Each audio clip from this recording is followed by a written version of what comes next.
At po. We are going to continue our series on The Bible Explains Part 148. For EMI Online Season 8 students, this is your Season 8, Session 6. We have passed the midpoint of Season 8. Today, we are going to continue our discussion on the shadow of Christ in the Old Testament, Part 6. Let us pray. Let us commit this to the Lord. Our dearest Father in heaven, we are so very thankful for how you have guided us today. This is a beautiful day. This is the day that you have made. We will rejoice and be glad in it. Thank you so much for these beautiful people who came here today in this sanctuary. And also thank you very much for the beautiful people who are watching this broadcast today. Thank you so much for the wonderful time of praise and worship. And indeed, you inhabit the praises of your people. It is always with great joy and delight to be found in your presence. For in your presence there is fullness of joy, and the joy of the Lord is our strength. We commit to you this learning time, and it is our prayer that everything that will be said and done only for your glory and for the blessing of everyone. And this we pray, Father, only in the name of your Son, our Lord and Savior, Jesus Christ, by the power of the Holy Spirit. And everybody would just simply say, Amen. Amen. Let's give the Lord a good clap of praise.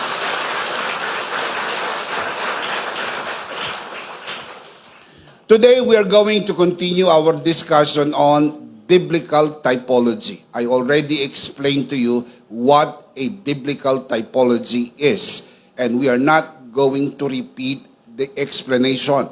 Kaya dapat tandaan po natin, iwasan po ninyo ang lumiban o umabsent, maging sa mga nanonood sa broadcast, sapagkat ito po ay series. Ibig sabihin, merong continuity. Ang bawat bahagi ng series ay nagbi-build up patungo po sa conclusion. So today, we are going to continue our discussion about Old Testament typologies in reference to Christ. Tandaan niyo po, nabanggit ko po sa inyo, ang Old Testament po ang types, ang New Testament po ang anti-types. We already learned, number one, that Adam is a type of Christ's humanity. Also, we learned last week that Abel is also a type of Christ, but he is a type of Christ's death. Today, we're going to add one more typology. Let's talk about Noah. Noah is a type of Christ's obedience. Remember that in biblical typology, it is important to keep in mind that not all points in a particular type are necessarily true in the antitype. Kailangan po maging guide natin yon sa study na ito. Hindi como si Adan ay type of Christ, lahat ng tungkol kay Adan ay tungkol kay Kristo ay totoo. Hindi po. Hindi como si Abel ay type of Christ, hindi lahat ng totoo kay Abel ay totoo kay Kristo. Yun lamang pong maliwanag na binabanggit ng banal na kasulatan. Yun lamang pong maliwanag na na-mention sa Old Testament and also alluded to in the New Testament. Noah, a type of Christ's obedience. Noah was a type of Christ in the aspect of his obedience. However, Christ's obedience surpasses that of Noah's. Bagaman totoo na si Noah ay type of Christ's obedience, but you need to keep in mind that Christ's obedience surpasses that of Noah's obedience. Mas dakila ang pagsunod ni Kristo kaysa sa pagsunod ni Noah. So let's talk about Noah. Who is Noah? Genesis chapter 5, verse 28 to 29. When Lamech had lived 182 years, he had a son. He named him Noah. In the Hebrew is Noach, Noah, and said, "He will comfort us in the labor and painful toil of our hands caused by the ground the Lord has cursed." Alam niyo ang istorya nang bumagsak ang tao, sinumpa ng Diyos ang lupa at dahil dito nagkaroon ng kahirapan. Ang tao bago kumain ay kailangan maghirap sa pagtatrabaho. Pagod, papawisan, maghihirap bago makakain. Ang kahirapang yan ay bunga po ng pagbagsak ng tao. Hindi po yan kasama sa orihinal na plano ng Diyos sa tao. Hindi po dapat maghirap ang tao. Ang kahirapan ay hindi kasama sa plano ng Diyos sa atin. Hindi po maganda ang kahirapan. Ang kahirapan ay bunga ng kasalanan. Ang pangalang Noah sa Hebrew ay Nuach. Ibig sabihin, comfort or rest. Si Noah ay galing sa descendant of Adam in the line of Seth. Alam po ninyo ang unang anak po ni Adan at Eva ay si Cain. Ang pangalawa ay si Abel. Ang pangatlo ay si Seth. Pinatay ni Cain si Abel. Nagkaroon uli ng anak ang mag-asawang Eva at Adan sa katauhan ni Seth. Itong si Noah ay galing sa linya ni Seth. At ang ibig sabihin ng Noah, comfort or rest. As prophesied by Lamech, remember, ang tatay po ni Noah ay si Lamech.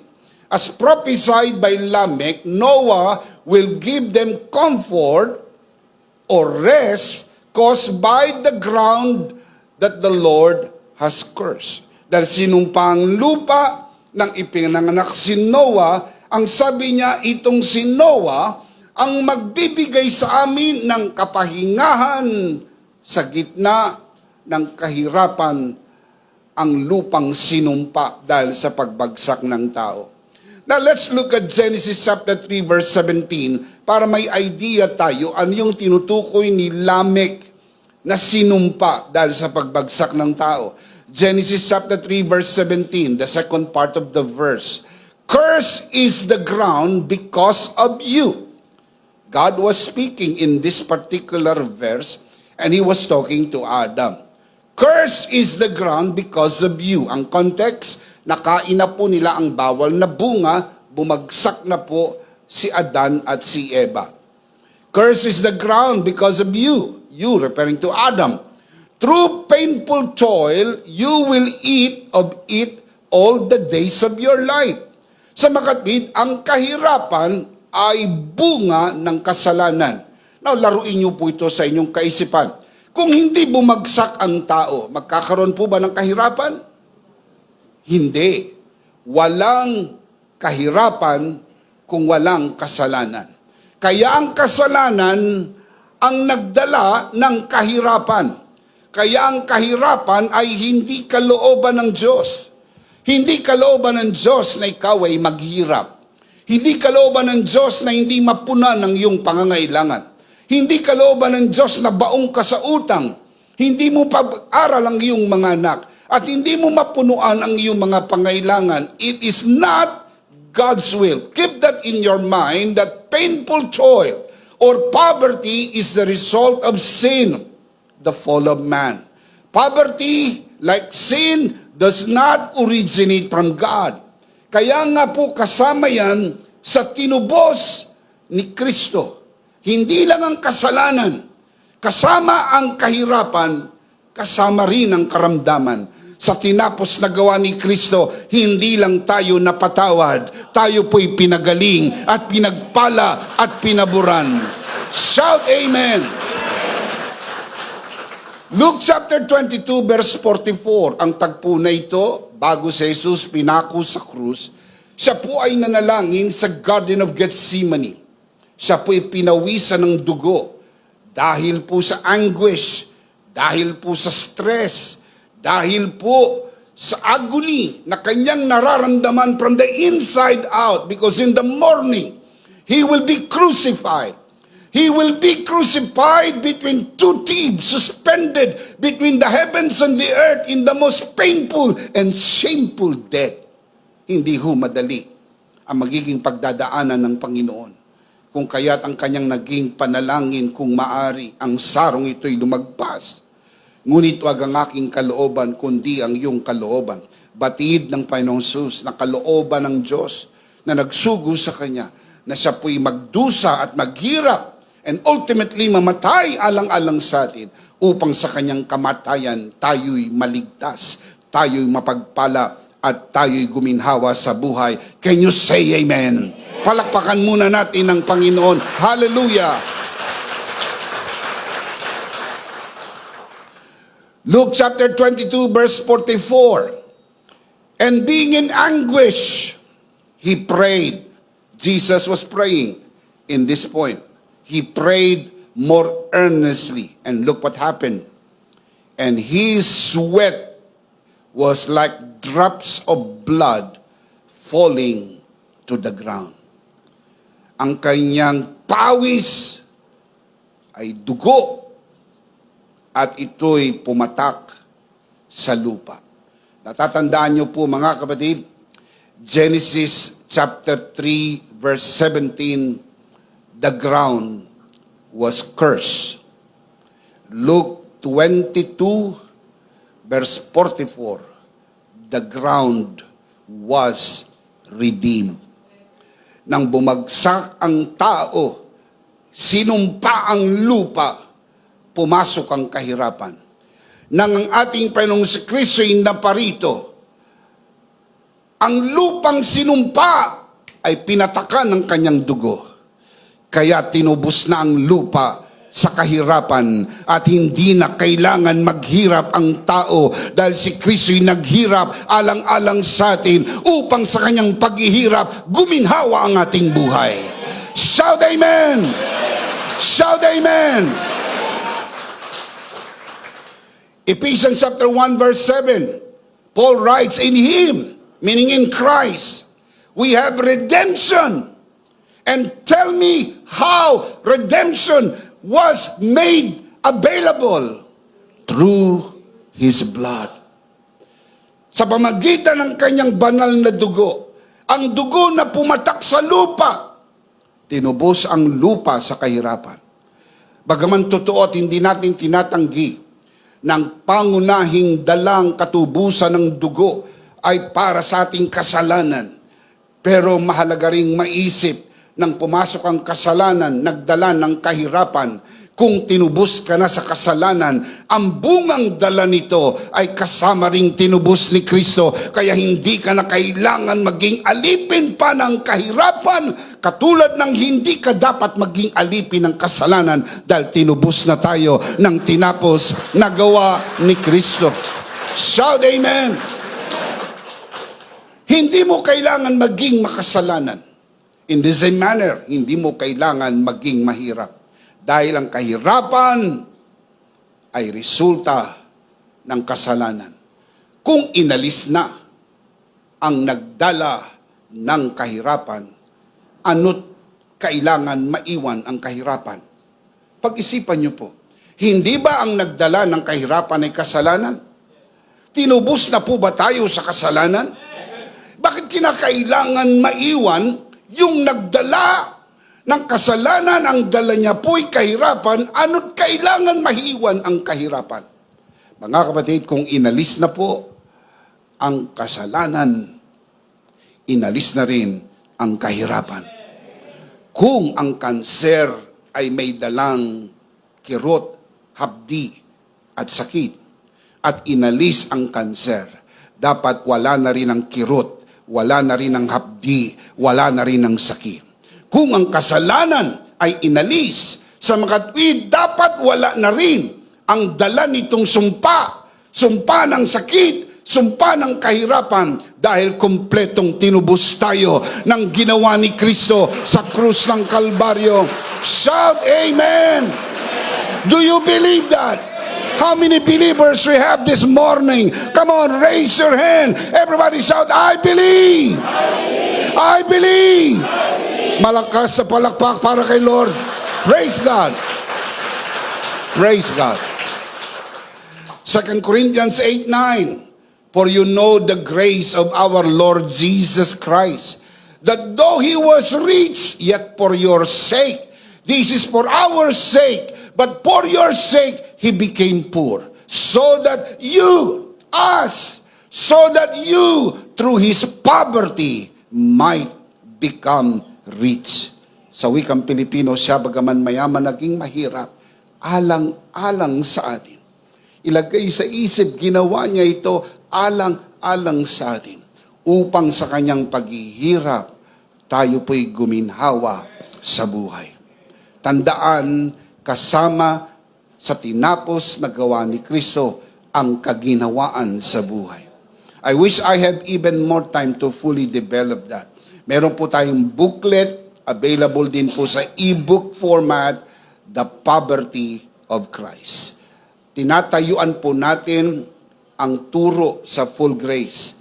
Kasama po ang kaginhawaan, kaunlaran at pag-unlad sa buhay sa tinapos na gawa ni Kristo. Naintindihan ko rin na may mga nanonood sa broadcast na ito na hindi ganyan ang paniniwala.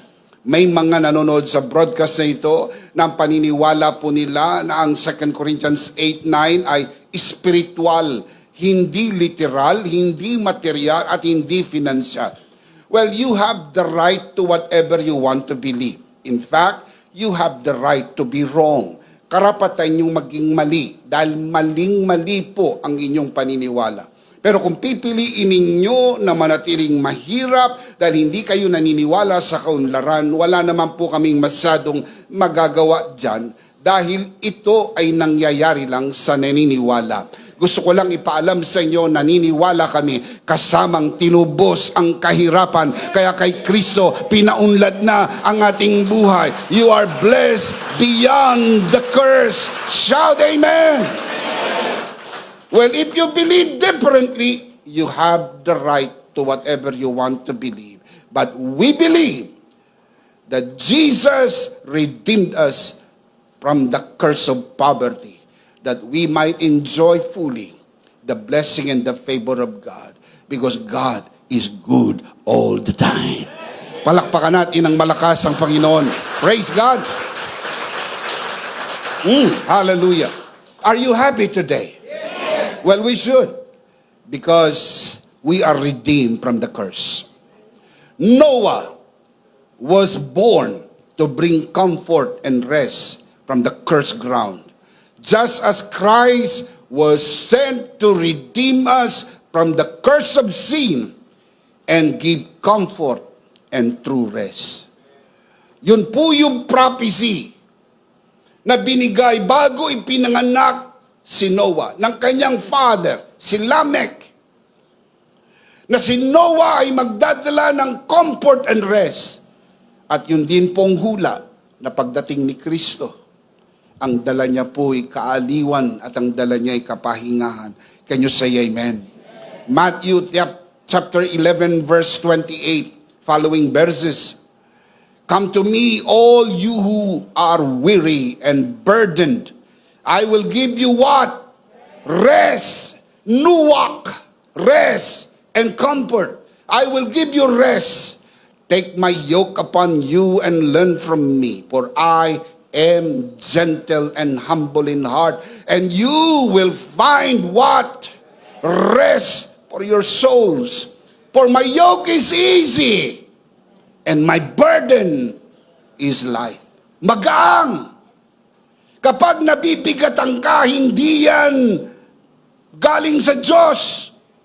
Yan ay relihiyon. Dahil ang relihiyon, pinabibigat ang buhay natin. Maraming pinagagawa at pag di mo magawa, kinukondem ka.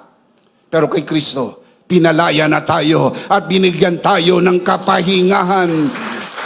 Kapahingahan at kaaliwan. Shout amen. Sobrang ganda ng mga verses na binasa ko sa inyong harapan. Pero babasahin ko po sa isang version. Kumapit kayo ng maigi. Isuot ninyo ang inyong sinturon ng pangkaligtasan at baka kayo mahulog sa upuan. Dahil sobrang ganda ng version na ito. Fasten your seatbelt. This is going to be a spiritual joyride of your life. I'll show you from the Message. Same verse. Matthew 11:28, following verses. Are you tired, worn out, burnt out on religion? Come to me. Get away with me and you will recover your life. I will show you how to take a real rest. Hindi po rest-resan. Tunay na rest. Can you say amen?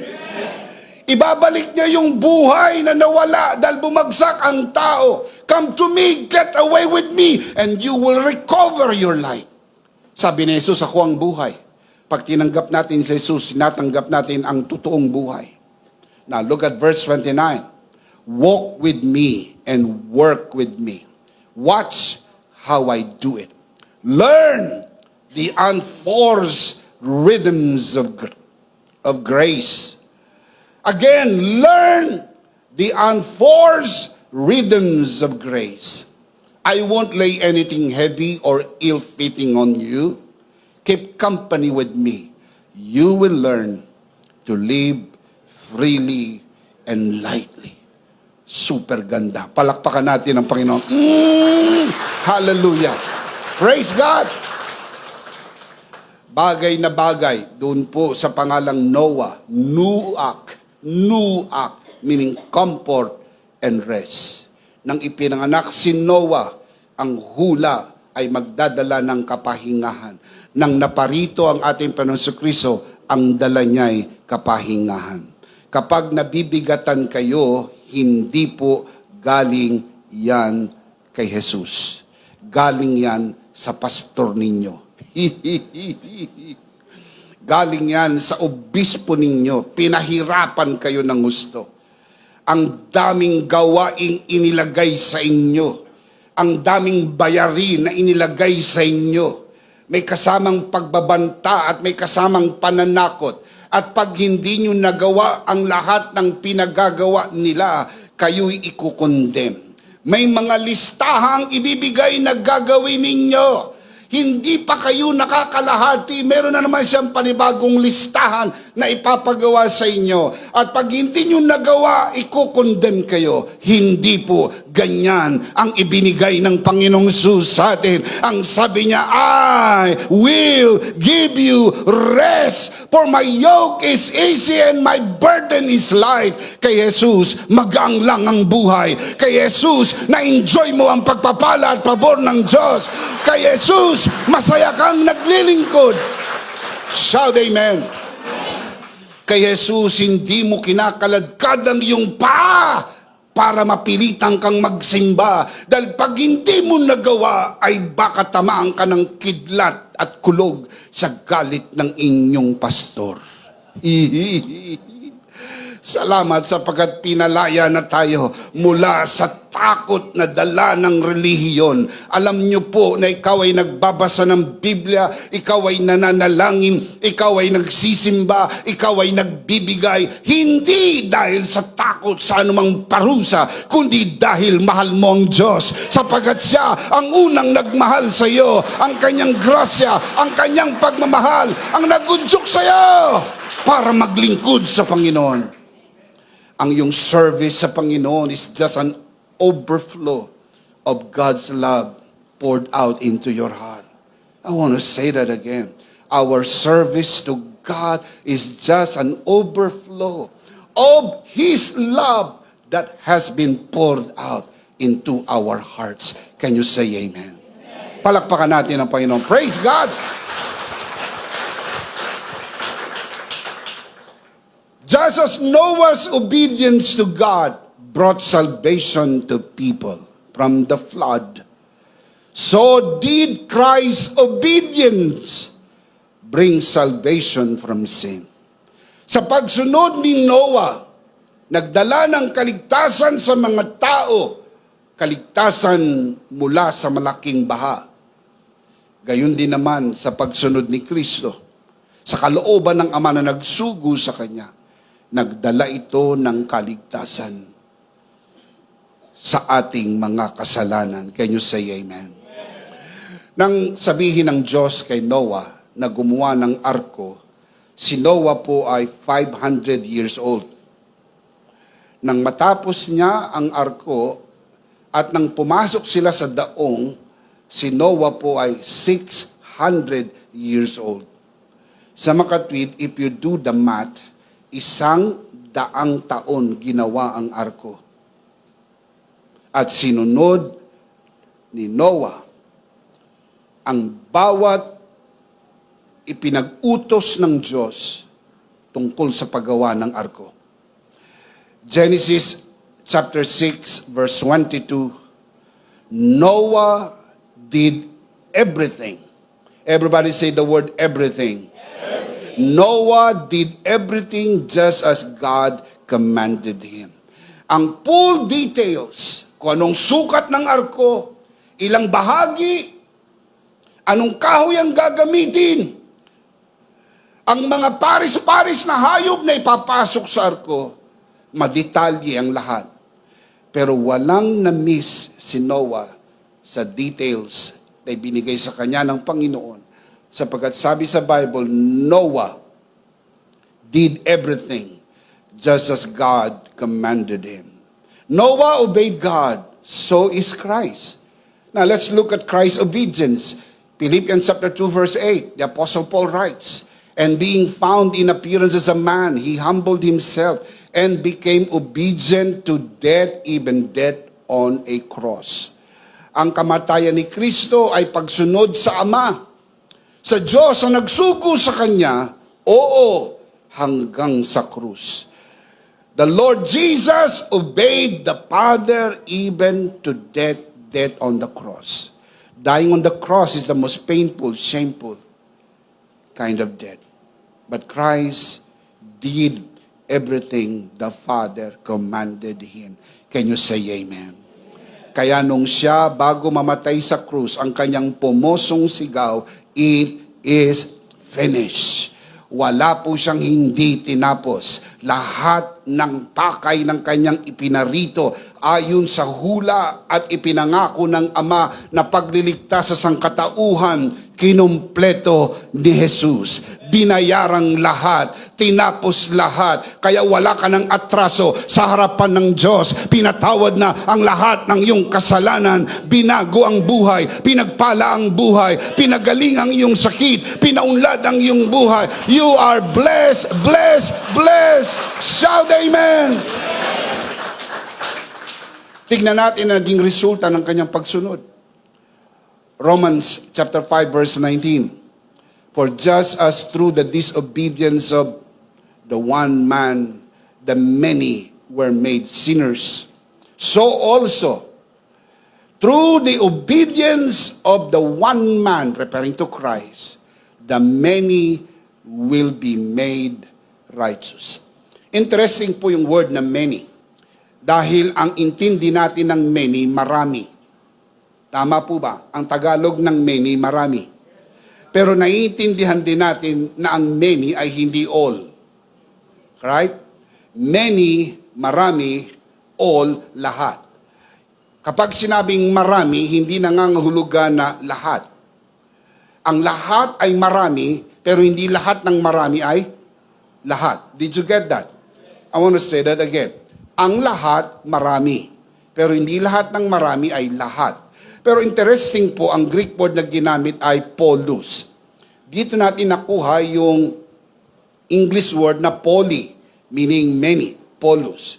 Totoo po na isa sa meaning ng polus ay many. Pero also you need to understand na ang bawat salita hindi lang isang kahulugan. Meron pang ibang kahulugan ng polus. Polus means many, correct? That is why it was translated as many in the NIV as well as in the King James. Kaya mga nanonood sa broadcast na ito na mga King James lover, Totoo po, kahit sa King James nyo tignan ang Romans 5:19, many ang nakalagay. And in that case, how would you solve the problem? Kung hindi kayo gumagamit ng Greek text, kung hindi kayo magre-resolve doon po sa original writing, how would you solve the problem of the word many? Sapagkat pag lumalabas sa pagbagsak ng isang tao, marami ang naging makasalanan. Sa unang dating, parang hindi lahat, marami lang. At sa pagsunod ni Kristo, marami ang naging matuwid. Marami, hindi lahat. Pero pag tinignan nyo sa original Greek, ang word na polos, isa sa meaning ay all together. Isa pa sa meaning ng polos, entirely. Sa Latin, in toto, meaning in total. Ibig sabihin, buo. Nang bumagsak si Adan, buong sangkatauhan bumagsak.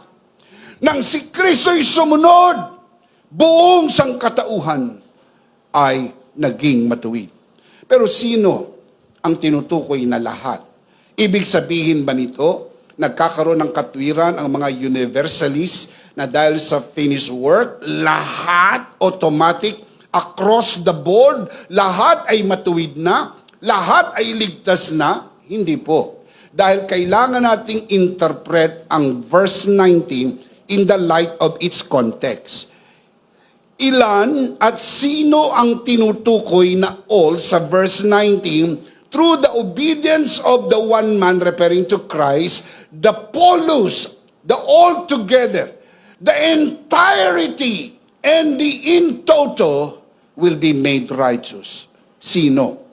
At ilan yung pinapatungkulan ng verse 19? We need to go back to the context. Let's look at Romans 5:17. Interesting. Bago nagkaroon ng 19, merong 18.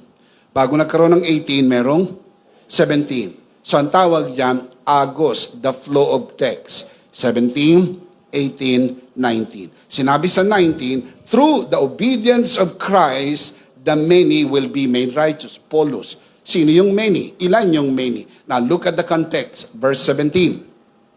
Romans 5:17. For if by the trespass of the one man, death reigned through that one man, referring to Adam, how much more will those, may tinutukoy eh. Sino yung those? Will those who receive God's abundant provision of grace and of the gift of righteousness will reign in life through the one man, Jesus Christ. Bagaman totoo na binanggit po sa verse 19, the Greek word polos, meaning the entirety, the altogether, in toto, pero yung tinutukoy pong altogether, according to context, are those who receive God's abundant provision of grace and of the gift of righteousness. Sa makatwid, hindi po automatic, across the board, universal, lahat ay ligtas na, lahat ay matuwid na dahil sa finished work based on verse 19. Based on context, ang tinutukoy na all together, ang tinutukoy na the entirety are those who receive God's abundant provision of grace and receive the gift of righteousness. Kaya ang ating panawagan, tanggapin nyo ang grasya ng Diyos. Tanggapin nyo ang biyaya ng katuwiran. Tanggapin ninyo si Jesus dahil walang ibang tagapagligtas kundi si Jesus. Hindi ka po kakalad ka rin ng Diyos, labag sa kalooban mo papunta ng langit. Ang kanyang tinapos na gawa sa krus ay para sa lahat, pero ito'y mapapasakan niya kapag tinanggap niya ang grasya ng Diyos. Libre, hindi mahirap. Receive the grace of God. Hindi ba kayo nagtataka? Bago matapos ang bawat broadcast po, binibigyan kayo ng opportunity to receive the grace of God. Bakit? Dahil maaring ito na ang huling panahon, mapapanood mo ang broadcast na ito. Maaring sa ilang araw pagkatapos ng broadcast na ito, magpapantay na ang iyong paa at pipikit na ang iyong mata. Kaya hindi aksidenteng napanood mo ang broadcast na ito. Ngayon, ang araw ng kaligtasan, tanggapin mo ang Panginoon at maligtas ka today. is the day of salvation. Shout amen. And that is very powerful truth in the Word of God. If you believe that, say amen. Just as God promised Noah, no more floods, He has made a covenant through the cross, ensuring He won't be angry with us or punish us anymore. Sa wikang Pilipino, kung paanong nakipagtipan ng Diyos kay Noah, na hindi na niya muling gugunawin ang mundo sa pamagitan ng baha. Nakipagtipan ng Diyos sa atin sa pamagitan ng krus, na hindi na po siya magagalit at hindi na tayo parurusahan ng Diyos. Powerful. We need the verse to prove that. Dahil kailangan pag may binibigkas kang katotohanan, ay nakikita natin sa salita ng Diyos. Look at the scripture, Isaiah chapter 54 verse 9. Ito po yung prophecy ni Isaiah referring to Christ. God spoke through the lips of the prophet, to me, this is like the days of Noah, when I swore that the waters of Noah would never again cover the earth. So now I have sworn not to be angry with you, never to rebuke you, never to punish you. Yun ang pangako ng Diyos. But we need to understand ano ang context ng Isaiah 54. I found out na bago nagkaroon ng 54, merong 53. Nandyan pa po ba kayo mga kabiyaya?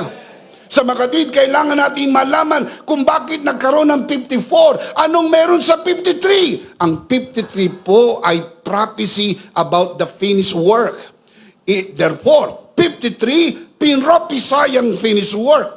54, yung result ng finished work, nag-covenant ang Diyos. Ang sabi niya, dahil sa tinapos na gawa ng aking anak, hindi na ako magagalit sa inyo. Hindi ko na kayo parurusahan. Bakit? Sapagkat kinuha ng dugo ang katawan ni Kristo ang lahat ng galit ng Diyos sa kasalanan at inako ni Kristo ang parusa ng ating kasalanan. Hindi na galit ang Diyos. Pinatawad na tayo. Tayo po ay hindi na parurusahan.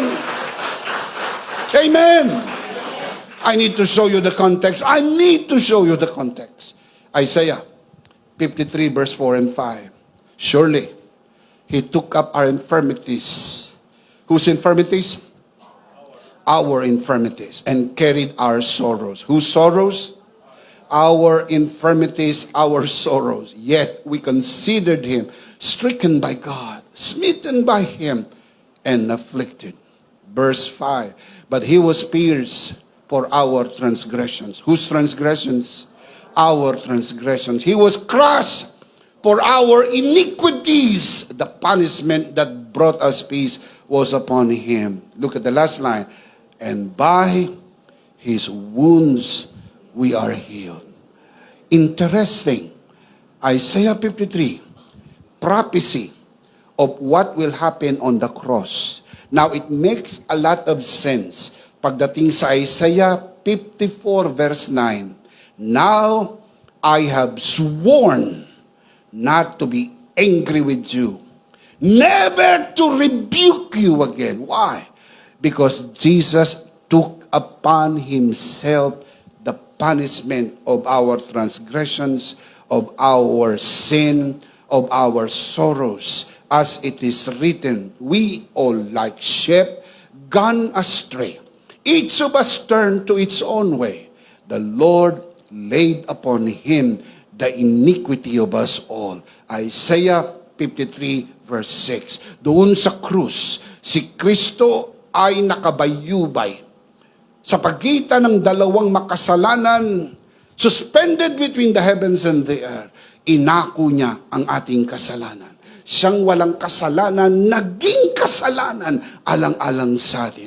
Upang sa pamagitan ng kanyang tinapos na gawa, hindi na po galit ang Diyos sa atin. Pinatawad na tayo ng Diyos at tayo po ay hindi na parurusahan ng Diyos. God cannot punish sin twice. Pinarusahan na ng Diyos ang kanyang anak. Kaninong kasalanan ang inako ni Kristo? Sa atin. Kung binayaran ni Kristo ang ating kasalanan sa krus, inako niya ang ating parusa, ano't parurusahan ka ng Diyos? Para parusahan ka ng Diyos, kailangang ipawalang bisa ng Diyos ang ginawa ng kanyang anak sa krus at hindi maaring gawin ng Diyos ang gayon.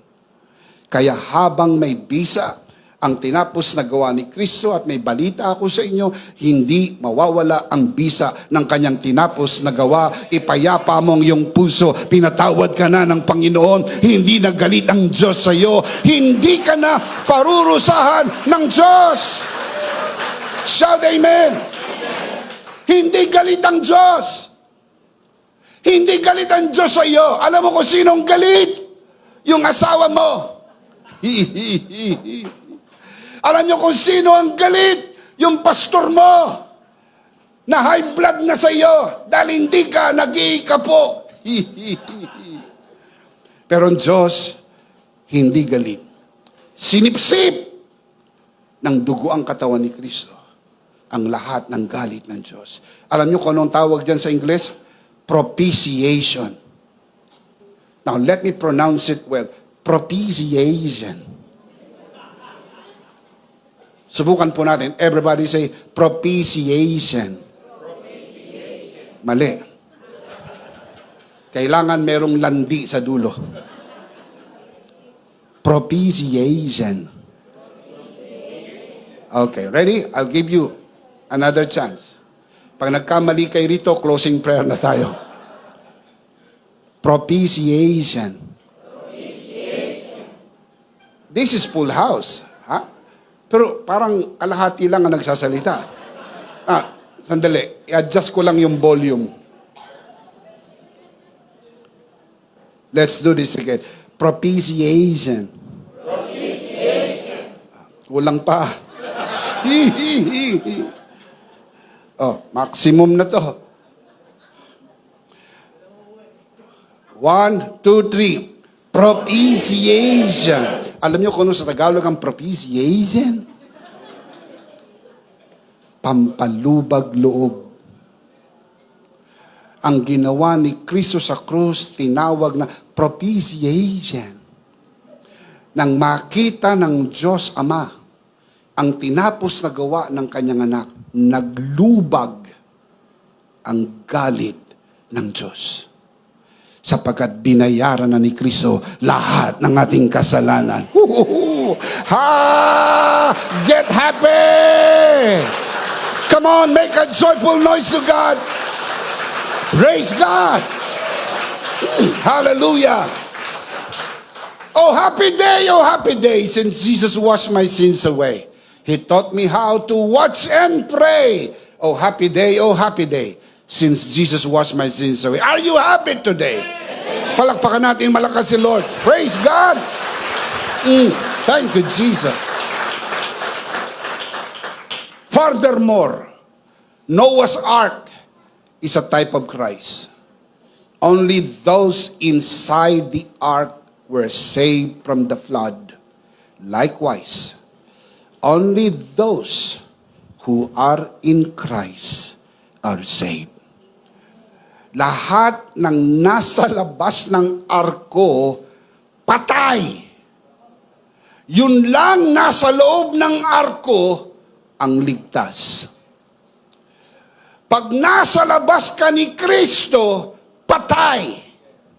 Sapagkat ang tagapagligtas ay si Kristo lamang. Wala nang iba. Jesus, period. Jesus, no one but Jesus. Jesus only. Can you say amen? John 10:9. Jesus said, I am the door. If anyone enters by me will be saved. You want to be saved? Enter to Jesus. Pag pumasok kay Jesus, ligtas. Dahil sa Jesus ang pintuan. Hindi niya sinabing, I am a door. Implying that He is only one of the many doors out there. Ang sabi, I am the door. Sa Greek, ego, emi, tura, the door. Only one door. Hindi ho maraming doors. Only one door. Jesus is the only door. Can you say amen? The same as there is only one ark. All those who are inside the ark were saved. There is only one door. And those who enter by Jesus are saved. John 14:6, very popular verse. Jesus answered, I am the way and the truth and the life. No one, as in no one comes to the Father except through me. Ego, emi, hodos, kai aletheia, kai zoe. The way, the truth, the life. He is not one of the many lives. He is not one of the many truths. He is not one of the many ways. There is only one way. There is only one ark. And if you are not inside the ark, you are dead. There is only one Savior. There is only one Jesus. There is only one door. There is only one way. There is only one truth. And there is only one life. If you are not in Jesus, you're dead. Because Jesus is the only way. Palakpakan si Lord. He is the only way. Acts chapter 4 verse 11 to 12. Jesus is the stone you builders rejected, which has become the cornerstone. Verse 12, salvation comes no other way. I want to say that again. Salvation comes no other way. No other name has been or will be given to us by which we can be saved. Only this one. And please tell me, what is the name? Oh, I cannot hear you from where I am. What is the name? Louder. One more time. Jesus is the only way. Jesus is the only Savior. Shout amen. Malakas na club offering. Praise God. Thank you, Jesus. Noah's Ark is a type of Christ. Only those who are inside the ark were saved from the flood. Likewise, only those who are in Christ are saved. Are you in Christ? Taas ang kamay ng naniniwala na siya'y na kay Kristo. Come on, let me see those beautiful hands. Palakpakan natin ng malakas ang Panginoon. Praise God. Praise God. Adam is a type of Christ's humanity. Abel is a type of Christ's death. Noah is a type of Christ's obedience. Keep in mind, Noah was a type of Christ in the aspect of his obedience. However, Christ's obedience surpasses that of Noah's. Why we say so? Because just as Noah's obedience to God brought salvation to people from the flood, so did Christ's obedience bring salvation from sin. If you truly believe this, can you say amen? Amen. Now, let me close by giving you the life application. Ngayong alam na natin ito. Ngayong alam natin na si Noah is a type of Christ in the aspect of obedience. Now I know. Narinig ko ang paliwanag, naiintindihan ko. Na pagtugma-tugma ko ang mga bersikulo na binigay ng mga ngaral. Pagkatapos ng pagtitipo na ito, pagbaba natin mula sa bulwagan na ito, paano natin ito maipapamuhay? Let me give you 4 life application. Number 1, trust in Christ's obedience, not your own. Magtiwala ka doon sa pagsunod ni Kristo at huwag sa iyong sariling pagsunod. Sa pagsunod ni Kristo, lahat ay naging matuwid. Ang pagsunod ni Kristo ay perpekto, ang sa atin ay hindi. Huwag kang magtiwala sa iyong gawa. Huwag kang magtiwala sa iyong pagsunod. Magtiwala ka lang sa perpektong pagsunod ni Kristo.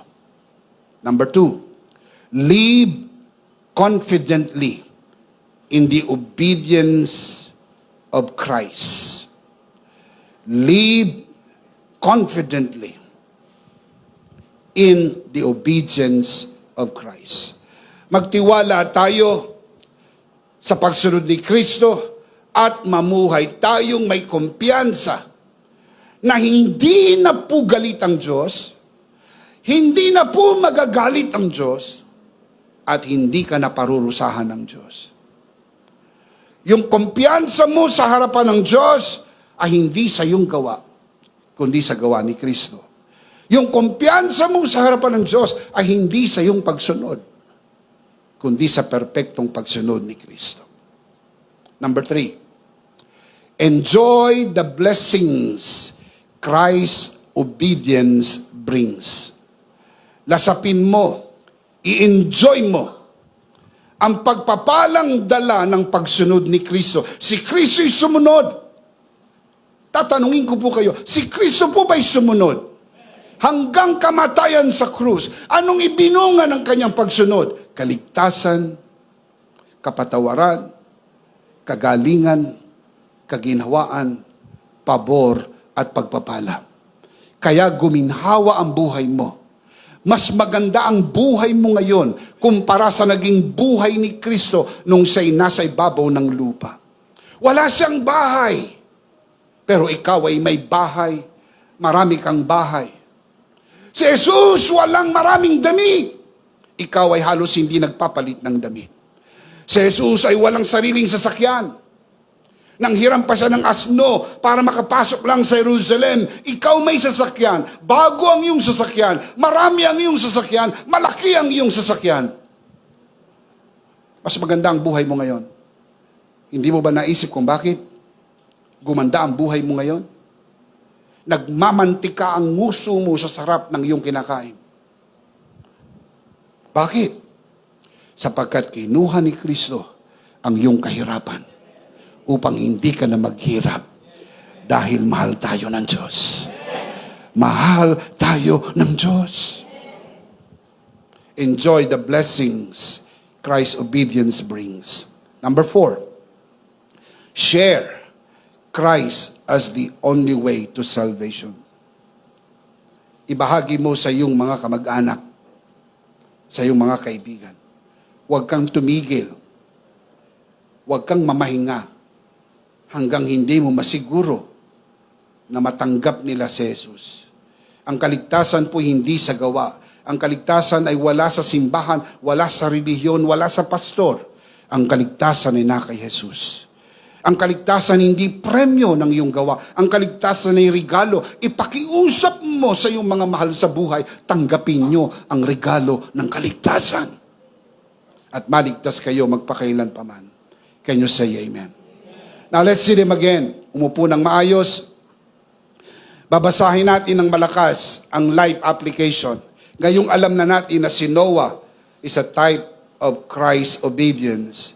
This is how we apply this in our life. Ready? Let's read this out loud. Number 1. Number 2. Number 3. And number 4. Trust in Christ's obedience, not yours, or not your own obedience. Live confidently in the obedience of Christ. Enjoy the blessings Christ's obedience brings. And share Christ as the only way to salvation. The big idea is, in Christ, I understand the Scripture. Why we say so? Because the Scripture is all about Christ. And in Christ, you understand the Scripture. Like today, you understand that Noah is a type of Christ's obedience that brought you, us, salvation, healing, prosperity, blessing, and favor. It is all because of the perfect obedience of Christ. Can you say amen? Of course, we do not want to end the broadcast without giving the opportunity to receive Jesus today. Sa loob ng bulwagan na ito, kung merong hindi pa tumatanggap sa Panginoon ngayon ang araw ng kaligtasan, lalong-lalo na sa mga nanonood sa broadcast, today is the day of salvation. Receive Jesus and be saved. Taas natin ang ating dalawang kamay. Pikit natin ang ating mata. Iyuko natin ang ating ulo. Mananalangin tayo ng pagtanggap. Sumunod tayo sa panalangin. Bawat katagang bibigkasin ko, ariin mong isang personal mong panalangin. Manalangin tayo, Panginoong Hesus. Ako po'y makasalanan. Hindi ko po kayang iligtas ang aking sarili.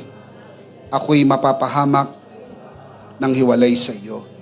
Narinig ko po ang mabuting balita. Ako po'y naniniwala. Tinatanggap kita sa aking puso bilang aking Panginoon at aking tagapagligtas. Salamat po, pinatawad mo na ang aking mga kasalanan. Isinulat mo na ang aking pangalan sa aklat ng buhay. Sa pangalan ni Jesus, Amen. Ako na lang po mananalangin, Ama, sa oras na ito. Itinataas ko po sa harapan ng sino man sa loob ng bulwagang ito at maging sa mga nanonood sa broadcast, ang sumunod sa panalangin ng pagtanggap sa unang pagkakataon. Pinagkakatiwala po namin sila sa iyong kagandahang loob na sila'y lumago sa biyaya at sa bagong natagpuang pananampalataya sa pangalan ng Panginoon Jesus. Tayo lahat ay magsabi ng Amen. Palakpakan natin si Lord. Amen, amen, amen.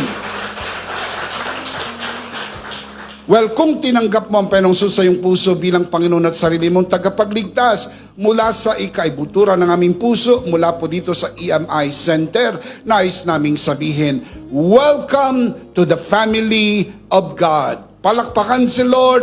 Welcome, welcome to the family of God. Well, tayo po ay dumako sa ating banal na komunyon. Sama-sama natin ipagdiwang ang tinapos na gawa ni Kristo.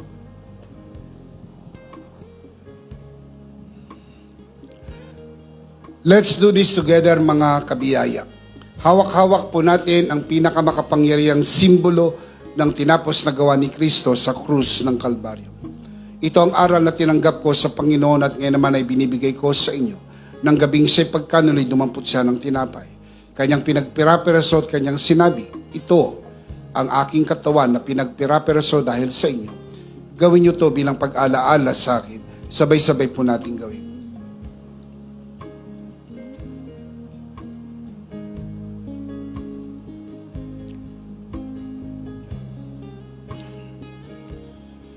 Gayun din naman matapos magapunan, kanyang hinawakan ng saro at kanyang sinabi, ito ang saro ng bagong tipan na pinagtibay ng aking dugo. Gawin niyo to bilang pag-alaala sa akin. Sabay-sabay po natin gawin.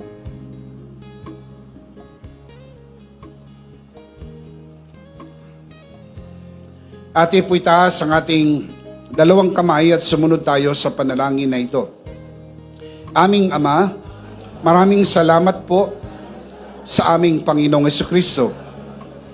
Panginoong Jesucristo, maraming salamat po sa iyong banal na dugo na iyong itinigis sa krus ng Kalbaryo. Dahil po dito, lahat ng aming kasalanan ay iyon ang pinatawad. Maraming salamat po sa iyong katawan na nabugbog at nasugatan. Dahil po dito, lahat ng aming sakit ay iyon ang pinagaling. Gaya ng nasusulat, sa iyong mga sugat, ako'y magaling na. Ako'y naniniwala, ako'y magaling na. Aking dinideklara, ako'y magaling na. Ako'y malusog, malakas, masigla, pinagpala, pinaburan, at mabubuhay ng mahaba.